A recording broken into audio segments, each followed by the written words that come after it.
And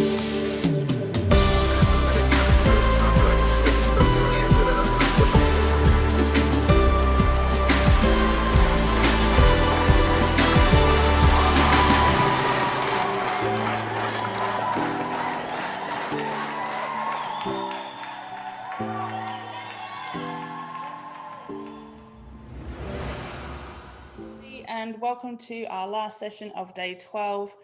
I can't believe we are here already. I don't know where the time has gone, but we've already had almost 50 speakers live on VID21 and so many great recordings in the community. So if you're joining this session and have missed a few sessions, feel free to pop back into the community and watch the recordings. But before you go anywhere, the best live session of the day is my wonderful friend, Dr. Amy Silver. She's she's just a powerhouse. I've got to read your bio, Amy, because it's seriously sensational. But Amy has a doctorate in clinical psychology, master's in forensic psychiatry, master's in performance, Bachelor of Honours in psychology, and therapeutic training in cognitive therapies, such as cognitive analytical therapy, compassion therapy, acceptance and commitment therapy. She is passionate about people being safe enough to be courageous. Her clients build cohesive and safe teams through her programs to help them feel safe enough to do their best work together. She is the contributing author in many books, including the acclaimed Oxford Handbook of Behavioural Experiments, and her first book, Conversations Create Growth for Managers, is essential reading too. She's also published widely in academic journals and more accessible magazines. She's well known for her blog and vlog called Silver Linings, but most importantly, she's the author of one of my favorite books of this year already, The Loudest Guest. So welcome, Amy. So great to have you back, and so many familiar names in the chat as well. So welcome, everybody. Oh, hello. Thank you for all that. I could just stay muted and you could just talk about me. No, I could just talk about you, couldn't I? Just that might go well. So for people who don't know the Loudest Guest, or who the Loudest Guest is, we are talking about fear. It is that beautiful yellow book that Amy is holding up to the screen. And you started to talk about the Loudest Guest at VID19 last year and gave us a little sneak preview. But since VID19, you've not only contributed to Unite, which is the book that came from that, you went on to write a whole book about fear and the Loudest Guest. So for people that haven't seen your session last year, do you want to just start with what the Loudest Guest is and how this concept came about? Yeah, thank you, and thanks everybody for showing up at what is in Melbourne 5 o'clock in the afternoon, and thanks Julia for having me. Yeah, the Loudest Guest was probably the metaphor was probably born just before VID19. For me, it's a part of a story of reframing fear. So rather than us trying to pretend to be fearless or strive to be fearless, it's an awareness of how fear partners with us through our lives. And that one of the skills that we could develop as people would be to renegotiate that contract that we've got with fear, so that we don't have to do what it tells us to do. We don't have to pretend it's not there, but we can use it for good and be aware of when it's trying to hold us back or push us into inappropriate behaviors that don't actually serve us. So the whole book is really trying to help people get closer to recognizing what their fear voice might say. So obviously people think about fear as like specific fears like needle phobias or I don't know, heights or spiders. And that's what comes to mind when people think about fear, I think. But it's all the more sort of insidious things that actually become part of who we are or how we show up in the world. So, you know, being worried about showing our true self, or being worried about being exposing ourselves or putting ourselves near risk of failure, or even fear of what we might miss out on, or fear of making the wrong decision. and all these little tiny sort of things which actually, if we don't understand them, if we don't turn towards them, they run our lives, and we start seeing that as our personality or as blocks from external sources. So the whole book is really about trying to get closer to understanding how controlling your fear voice is, so that you can reach your potential without fear having to get in your way. But it's not about discounting what fear has to say. It's actually moving us into a place of being able to have a relationship that allows us to question it rather than being controlled by it. I love this whole idea, and I'm sure everyone listening's been to parties in their past where there is always that one person that might be a little bit louder or a little bit more obnoxious. My guest in my head is certainly one of those loud, obnoxious sort of party goers who likes to dominate the conversation sometimes, who likes to play the music that I don't want to listen to at a particular time. And I think it's such a great way of reframing it that it is a him. And in the book, you talk about, I've done some work on what is that voice, and it is a man, generally an older man with really bad aftershave on. I don't know why. Got quite specific on who my fear guest is, but he definitely doesn't have my music tastes No. sometimes. And do you find that in the conversations and the work that you do that reframing fear, so it's not actually telling them to leave the party, it's actually kind of accepting that they're there? Yeah, it's so, what's fascinating to me is obviously I'm talking about fear quite a lot at the moment, and there's a lot of, there is quite a lot of media attention about the book, so that's awesome. But it also means that I have all these different conversations with people about it, and then I get another perspective on what that fear voice is and how it's showing up and how it's limiting. And everybody, I don't know, as soon as we start talking about it, I feel like everybody kind of goes, oh, I've got the fear that this, or my guest does this. And then it's like, how awesome if we were all able to, explain to each other what actually was going on for us, because suddenly then we're in this place of being able to communicate so much clearer, because I understand and I can kind of go, really explicitly, oh, hang on a minute, my fear voice has taken over. I can't quite hear what you're saying for the moment. Let me just retune back into my clever part of my brain, because everything that you just said for the last 2 minutes, I haven't heard. How incredible would that be if we could all do that for each other and provide that space where we were able to give this language to what the human experience is, rather than, God, I hope she doesn't hear my fear voice screaming at me. I hope that she hasn't spotted that I'm like freaking out over here. It's all just layers that make it actually really hard for us to move into that position of trust, or courageous conversations, or vulnerability, or just deep, courageous conversation. So I can't remember what your initial question was. My fear voice. I'm not sure I asked one. It was more just that I was responding to what you were saying about what my fear voice looks like. Yes. And I do love that whole concept of it, because it does make it that accessible, like without that sort of, like I'm talking about the way I feel fear in this almost avatar that I've got in my head now, as opposed to what most conversation is about fear, which is, oh, you need to have the courage to be vulnerable. But that in itself is Scary. So we're sort of I like that we can actually go, this is what my fear voice looks like. And Sue's saying that mine's a gremlin, like the one from Labyrinth. I can see your Sue being there as well. Chitter chatter.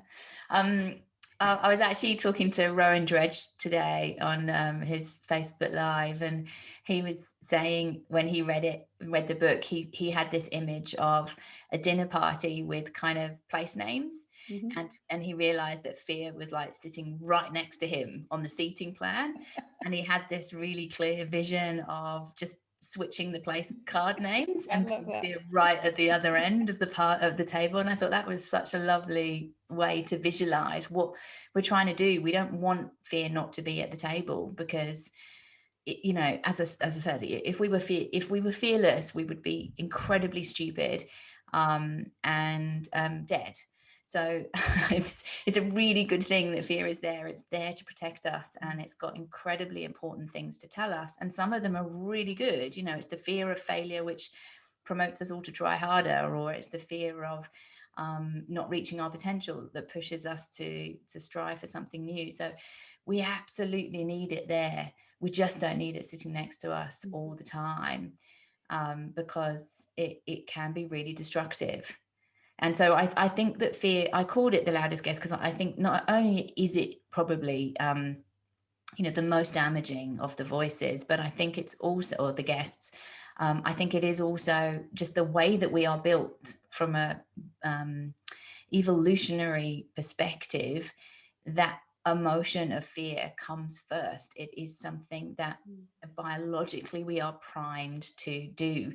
So it is the loudest voice that then sometimes we can, shift around, but it is the thing that comes first for most of us. So it's sort of like, well, let's just acknowledge that. Let's kind of grow up a little bit and say, okay, that's the way we're built. That's the way that, our world operates, and we're working in a social grouping. So of course we're going to worry about not belonging and not being accepted and not being valued. And that's just what our brain is there to do. So that's okay, because since that brain bit of me was developed, I then went on to, hundreds of thousands of years of development through evolution, and built this really clever brain. And so now I need to grow up and learn how to use the clever part of my brain to manage that childlike part of my brain, the primitive part of my brain, to say, I get what you're doing, and let me just slow you down for a minute, because I need to work out whether this is a helpful message or an unhelpful one. And it can show up in so many different ways, like you said, and particularly after last year, there were some obviously very extreme responses, like in the mental health sense, and that there's fear showing up in quite a clinical response, which I know you're more well and truly more qualified to talk about than I am. But if we pair it back from where we were last year to where we are now, and particularly where we're going, I certainly feel like I've got a lot more certainty than last year, but it's still not completely certain either. Like it's almost, I'm playing this short, long game, I've got control of my 5K radius and my office and my home, and the kids are back at school. And so that's very familiar, but there's still uncertainty about when I'll get home to the UK, and worried about my parents. And so the fear shows up in, that there is that extreme fight or flight response, as you talked about, but then there's these middle ground of things like worry and doubt and self-talk and all of those sorts of things. And indecision. I think indecision is the big one. Yeah, I think that indecision will be the massive one this year, because we've sort of had our eyes open to alternatives.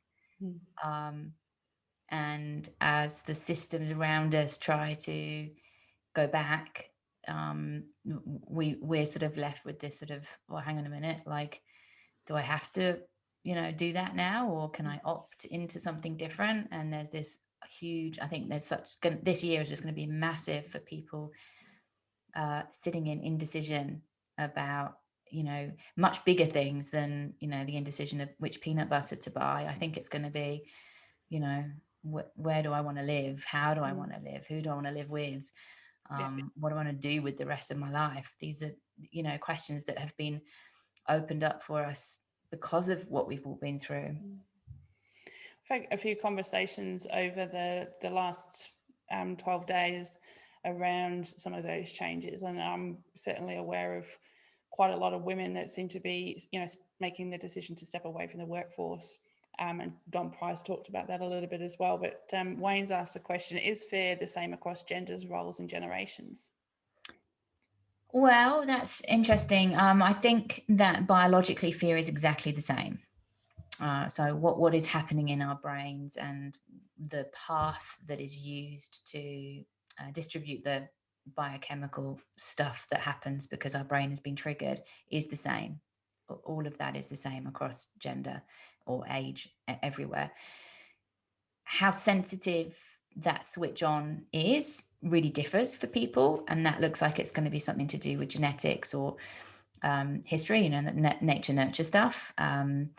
There will be certain patterns within different genders and roles that would increase or decrease our sensitivity to those triggers. So, there's lots of research to suggest that if you have had trauma in your childhood, that you will be quite resilient as an adult. There's lots to suggest that, and I think that more and more will come out about the impact of COVID, and how that has impacted different roles and different genders and different geographical areas as well, depending on how they've responded to the virus. I think that there are going to be some differences. It's going to be complete overgeneralization to suggest that it is gender-based, but there are there are some emotions which are safer for a gender population to express than others.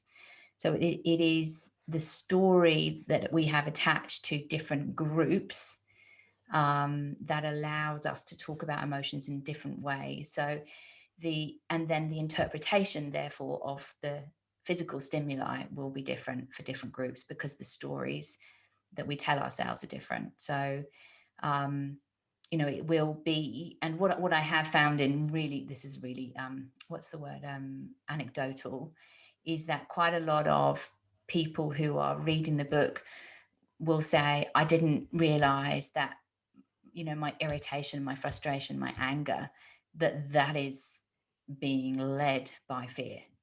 So that interpretation has definitely come more from men who anecdotally have told me they didn't actually see themselves as fearful. So that would be a huge generalization to say anything more than that. But I do think that we have labeled that emotion, the physical reactions, differently in different roles and different genders. What do you think, Julia or Wayne or anybody else who's on the call? Yeah, I mean, I was certainly reflecting on, well, I spent a lot of my corporate career in technology in IT, so worked with a lot of men, and certainly found that where there was fear or resistance to change or power or politics, that came out as the fight. It came out as the defense response more prominently than female colleagues who maybe would do the opposite, which would actually choose to avoid the situation. And again, being generalizing, but yeah, I certainly would see that response. Yeah, I do. I think it's something, I mean, Dan Siegel talks about, naming the emotion so that we can tame it. And I think as soon as we do name an emotion, we do move into a position of power over it, because we've labeled it as different from us. I think it is much harder for men to find the space to talk about anxieties and doubts and fears. So I think there is something in that, is that then there's a lot more looping that can happen in that respect, and anger is a much more sanctioned way, or shutting down, or being defensive, or as you say, sort of not opening silos or being protective. Those are all kind of more sanctioned behaviors at work than the sort of more anxious, doubting, vulnerable, questioning. Those are seen as being emotional, and anger just somehow seems to have avoided being labeled as emotional. There's definitely times in my career where I think I've been emotional when in doubt, when on reflection, I now think it was my fear voice not knowing what to do, and deciding to either cry or some version of that spill over. Yeah, I think Sue, what Sue is saying is really true. It's like that less more thoughtful and wondering and happy to sit with not knowing, is sometimes seen as weak. And so which is just, you know, a massive cost to all of us.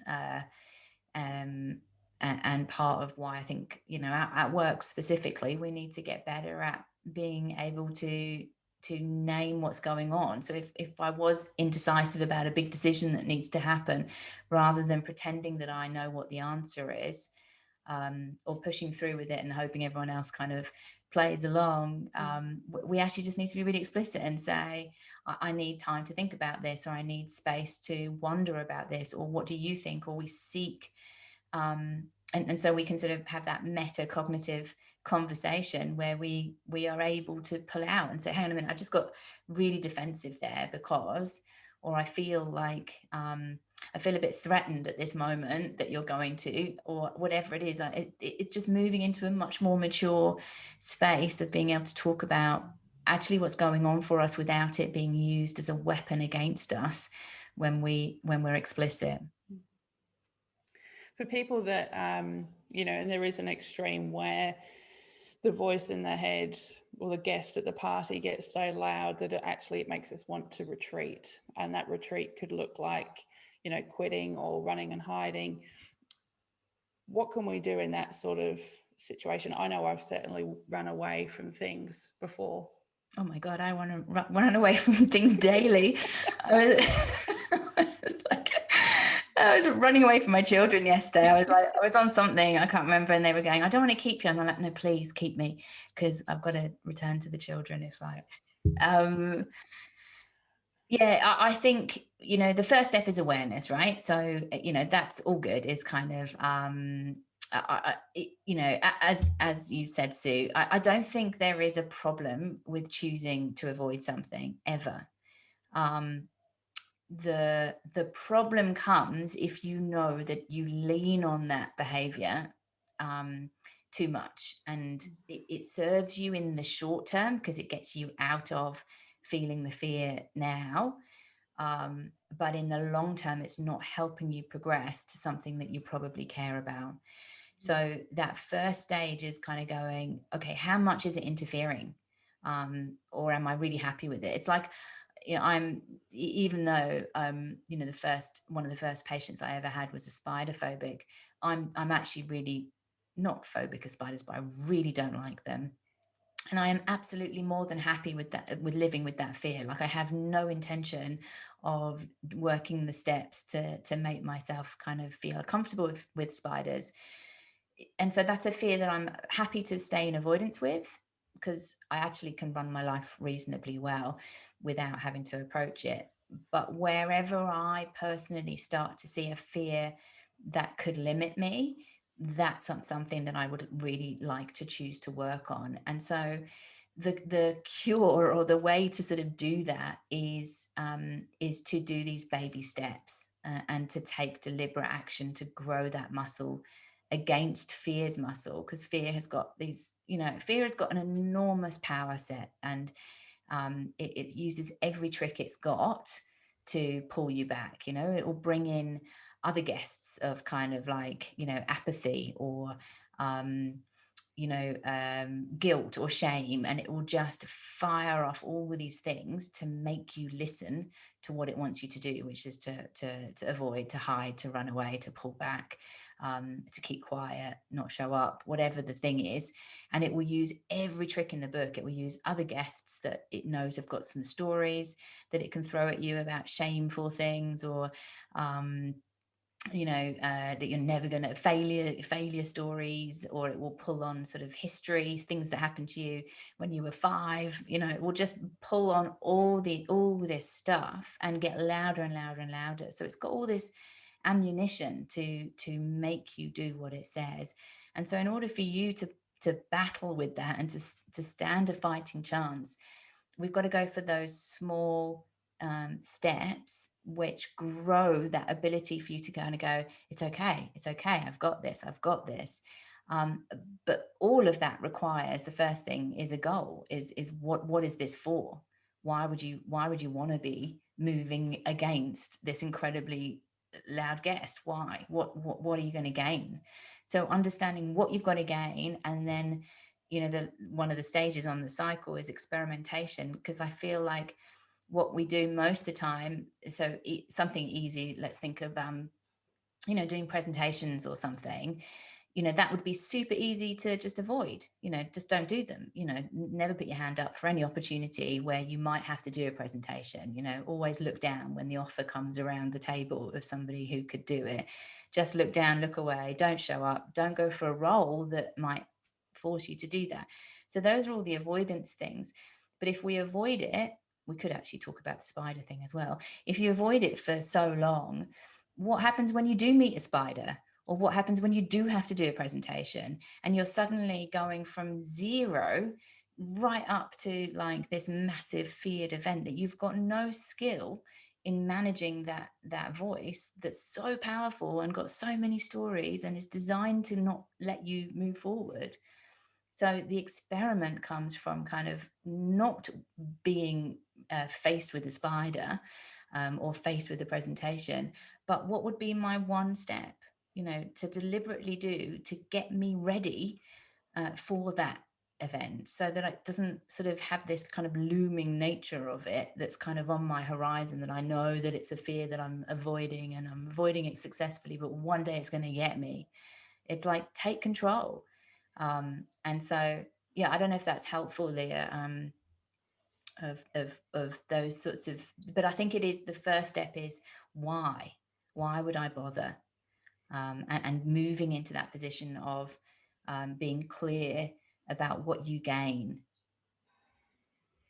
Whenever I think about fear, I go back to that scene in Harry Potter. So Riley, who's 10, it's my stepdaughter. She's a massive Harry Potter fan. And the scene in Harry Potter where the boggart comes out the wardrobe and turns into your fear, and then you've got to find funny ways to reframe it.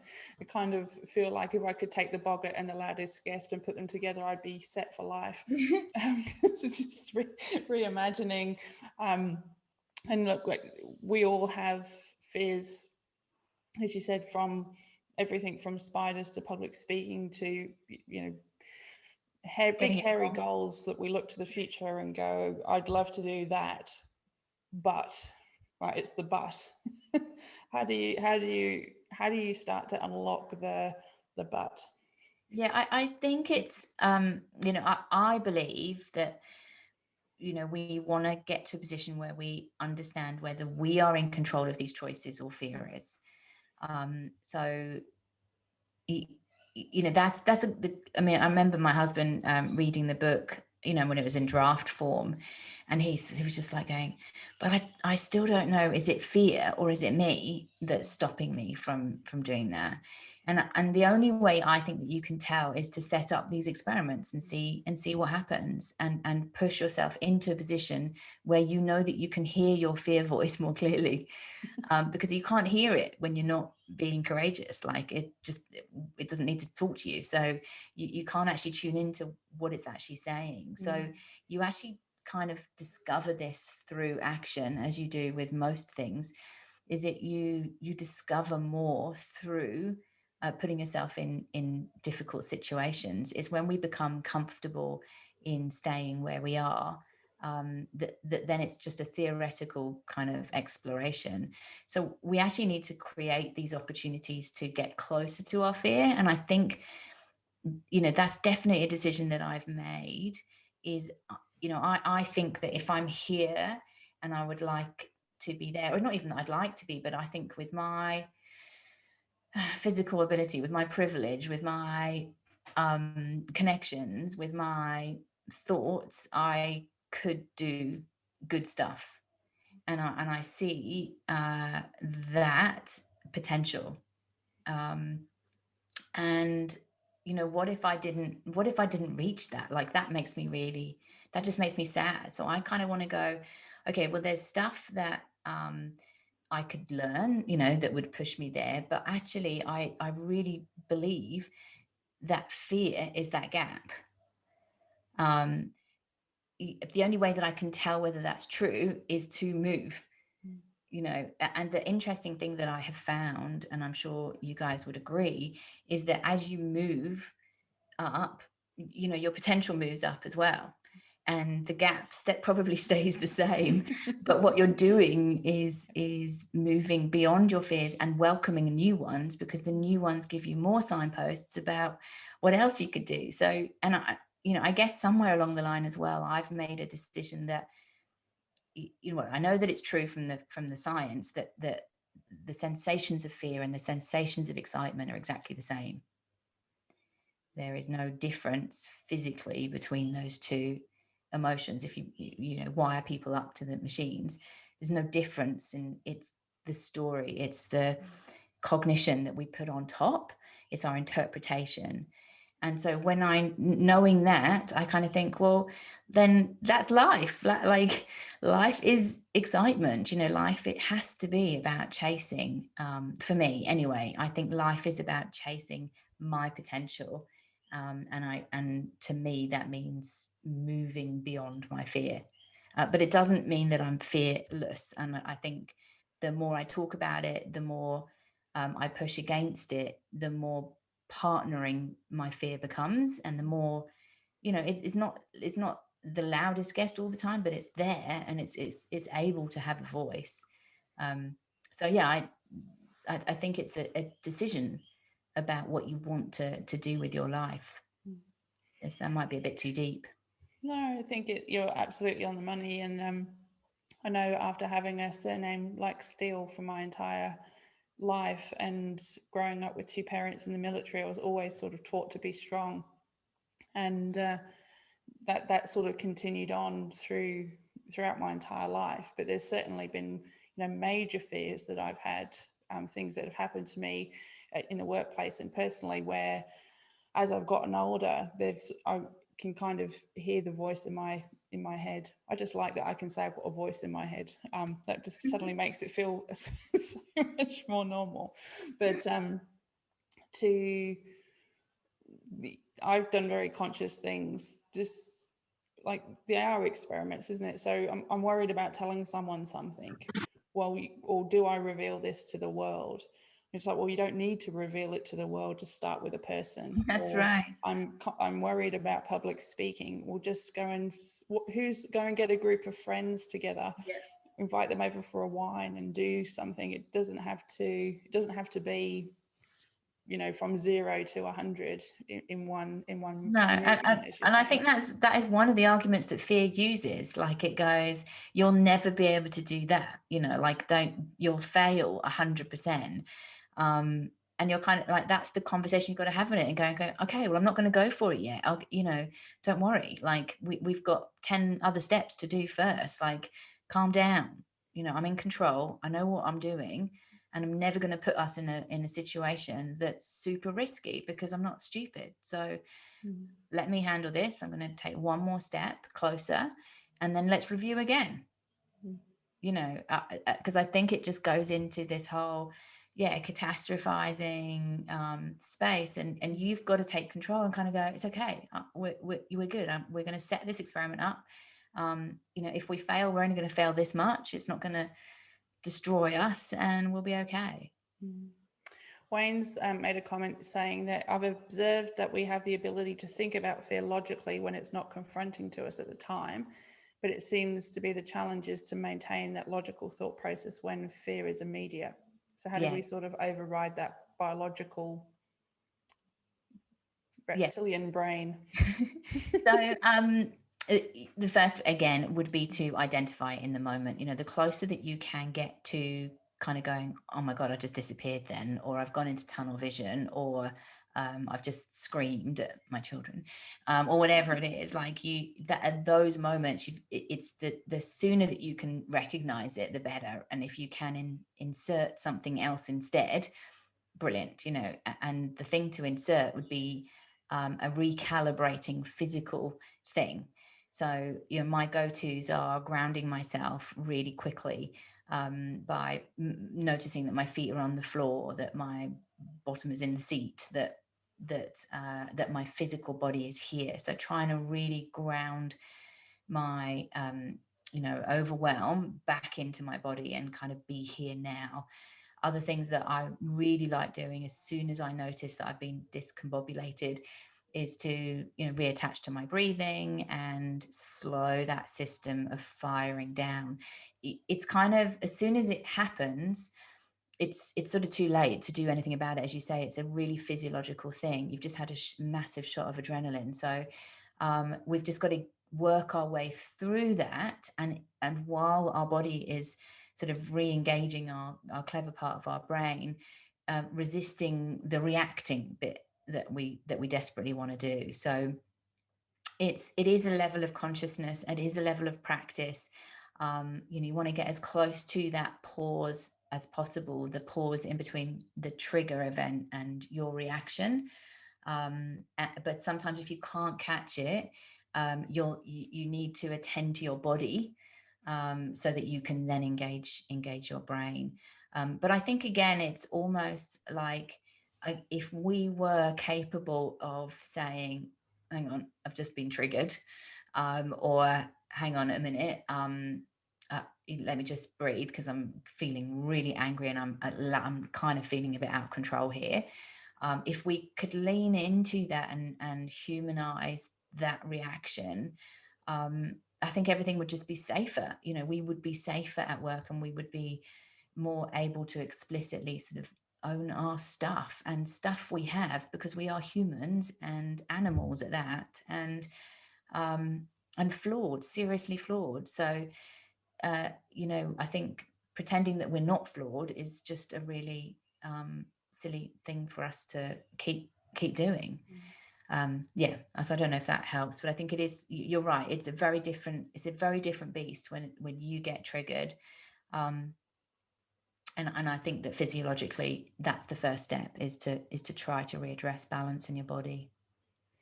I know that over the course of your career, you've done a lot of work with corporates and teams, particularly around psychological safety, and we all know through studies from Google and elsewhere that the importance of psychological safety in the workplace. So when you look at the Loudest Guest, and for people that have got teams on the session, how would you translate some of that Loudest Guest practice into psychological safety?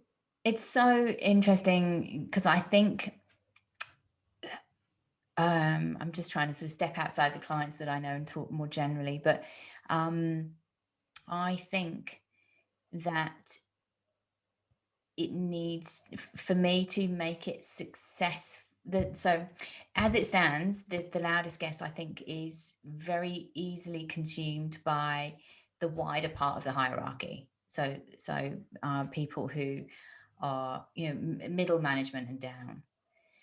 For senior management and leadership, I need to change the language around how I deliver it. So it's slightly different, because in senior leadership, it's more about the courage to be vulnerable. It's more about the fears that come up when we share, or the fears that come up when we let go of control, or the fear of trusting, or the fear of, so it is still fear, but that group are not quite as quick to see what their problems are within the context of fear and courage, which is, I'm just finding that fascinating. So it's the same process for everybody to go through, but at the top it feels more about the fear of being human, and at the wider end it's about the fear of speaking up, showing up,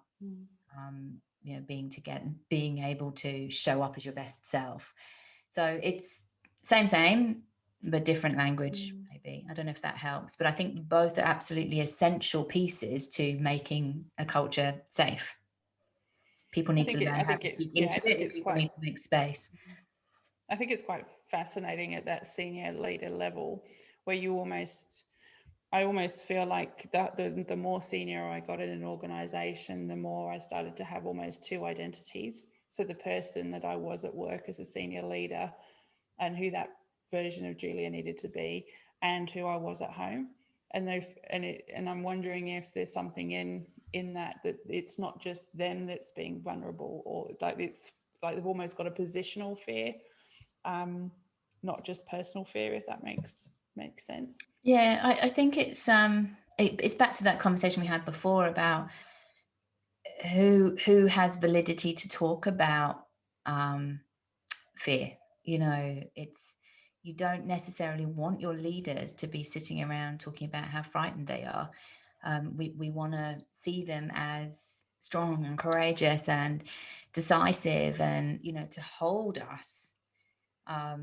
So it's just, that's a battle. I think that leadership in general has, is how do we step into that humble, open, vulnerable space when actually the rest of the organization kind of wants us to be in control. And that there's this real balance to get, especially some of the larger clients that I work with. I think it's it's very senior leaders are very comfortable talking about this one-on-one. And how prepared people are to talk about it in a team is actually really about their maturity.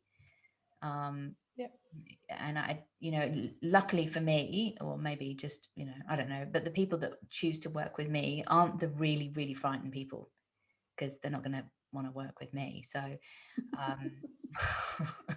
She's scared too. Well, I don't think I've got anything of value, also. So they're scared enough. Yeah. I find that fascinating. And when you sort of read the trust metrics and the engagement metrics and all of the data that comes out about, people like employees wanting their leaders to be more authentic or more open, you sort of go, well, all of the data's there suggesting that that's the case. They should. But when someone actually turns around and tells them the truth about, what's going on, the share market responds and the share price plummets, or yeah, I think we're at this really interesting place in our societal development, because I think that is the truth. We do want people to be vulnerable and open and capable of having clarity and seeking our advice and seeking a partnership, rather than that old style command control. We're definitely moving away from that and definitely opening up, but it's sort of, how do we do that when we've got a large number of people who are still very much bought into the concept of hierarchy?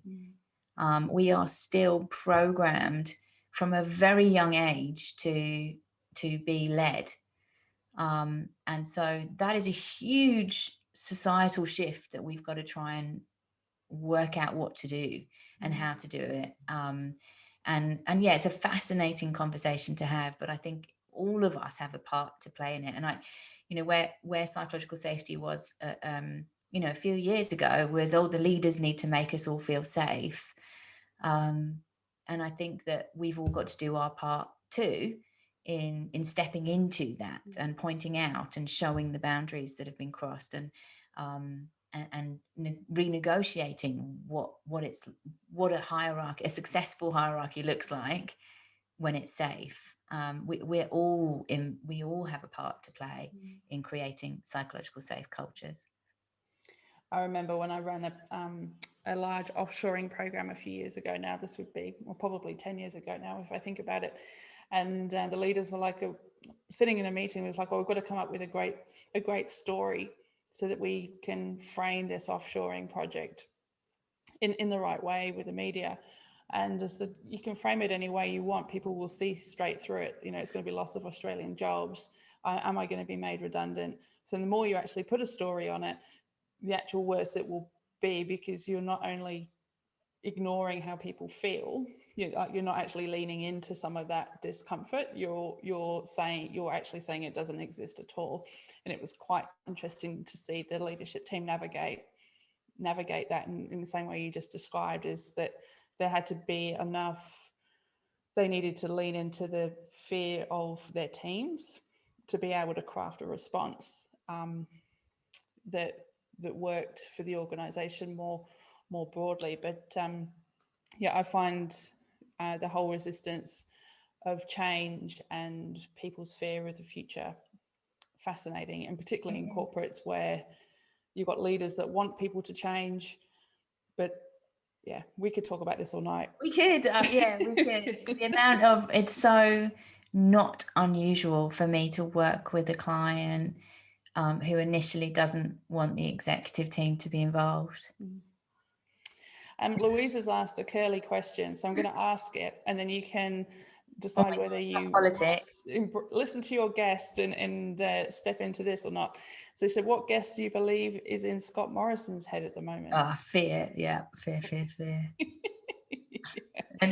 And totally, yeah, I've got sort of one of the characters that I talk about in my keynote is, head in the sand. Head in the sand. Yeah, absolutely. And one of my favorite phrases is, you can stick your head in the sand all you want, but you can still get shot in the ass. Yeah. So, I don't know where I learned that, but it's been somewhere in my project experience. That one is, that one's lasted. You can take that one for free. We've probably got time for one more question if that wasn't the high point of the session. If people want to grab your book, Amy, it is just about everywhere, isn't it? It's Amazon, Booktopia, through your website. Yeah, through the website. If you do buy it and you want the workbook that goes with it, the workbook's available on the website. Or maybe yeah, and there's a first chapter which I'll put in your bags of goodies, Julia. Thank you. I do like that. I've been enjoying it so much that I got about halfway to the office this morning with every intention of bringing it with me, and then realized that I'd left it on my bedside table. But I do love how practical it is. And yeah, somebody described it the other day about that it's like like it's like a personal coaching session, and I think it like that's what I think it it's not easy, but it's simple, and it's you just have to do the work. Yeah. And I think to the question earlier from Lisa around, what if you do feel like you're retreating or running away?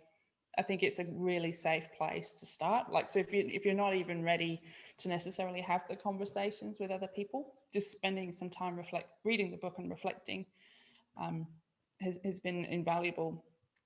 And I think it's a great first place to build that awareness that you were talking about, Amy, before you even get into the experiments and everything that comes after it. So yeah, and also I actually flicked through this today because I had to find a quote for something, and I saw a question that I asked, and it was like, oh God, like that's exactly the right question that I need to be asking myself right now. And so I think even as a flick through, it's got some good, like in the moment things that you kind of go, oh yeah, God, fear is absolutely shadowing me today. Yes. Well, I think when we did VID19 last year, I asked if we could get a mini version of you to walk around in, for me to carry around in my pocket, because I certainly love the way you frame what goes on in my head a lot. And so rather than a mini version of you, I've now got the book, which is fantastic. So I really encourage people to grab it. You're always so wonderful to talk to, and congratulations on the success of the book and all the media coverage. Like every time I open social media, you're being interviewed by someone. So obviously you've written a book on a topic that is so needed right now. Yeah, it feels like it actually does feel like a good time. I think COVID has definitely pushed us closer towards our emotions. And I hope that means that we, pay attention to them and let them work through us rather than against us would be my hope.